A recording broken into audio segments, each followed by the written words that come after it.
Hi friends, இப்போ நம்ம ஆகா கல்யாணம் பார்க்க போகிறோம். ஆகா கல்யாணத்தில் நம்ம மகா வந்து பொங்கல் வைக்க ரெடி ஆகிட்டாங்க. ஆனால் சூர்யாவுக்கு இது பிடிக்கவே இல்லைங்க. நீ உன் இஷ்டத்துக்கு பண்ணுறேன்னு சொல்லிட்டாரு. உங்கள் வீட்டிலேருந்து வர சொன்னால் எங்கள் அம்மாவுக்கு பிடிக்கான்னு தெரியும்ல, அப்புறம் எதுக்கு எங்கள் அம்மாவுக்கு பிடிக்காததை தான் நீ செய்கிறேன்னு சொல்கிறாரு.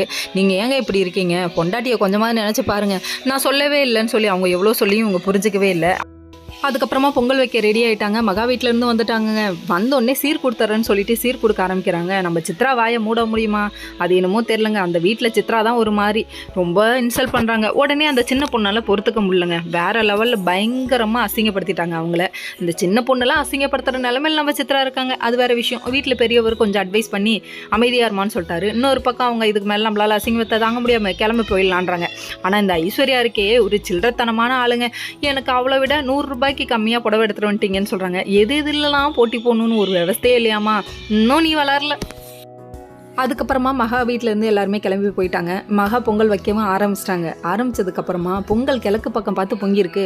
இது நல்ல சகுனம்னு சொல்லிட்டு வீட்டில் உள்ள எல்லாருமே சந்தோஷமாக இருக்காங்க. ஆனால் மகாவுக்கும் மகாவோட மாமியாருக்கும் மகாவோட ஹஸ்பண்டுக்கும் இந்த சந்தோஷமே இல்லைங்க.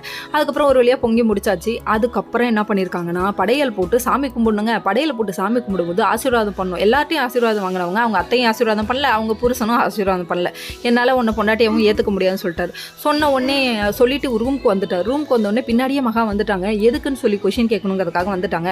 தாத்தாவும் பின்னாடியே ஃபாலோ பண்ணிட்டு வர்றது தெரியாமலே இவங்க நின்று 2 பேரும் பேசிட்டு இருக்காங்க. எவ்வளோ நாள் தான் நம்ம புருஷன் பொண்டாட்டியாக நடிக்க முடியும்? உன்னை பொண்டாட்டியை ஏற்றுக்கவே முடியாது. நான் என்றைக்குமே உன்னை பொண்டாட்டியை ஏற்றுக்க மாட்டேன்னு சொல்லிட்டாங்க. இதை கேட்டோன்னே தாத்தாவுக்கு நெஞ்சு வலியே வந்துருமாட்டுக்கு.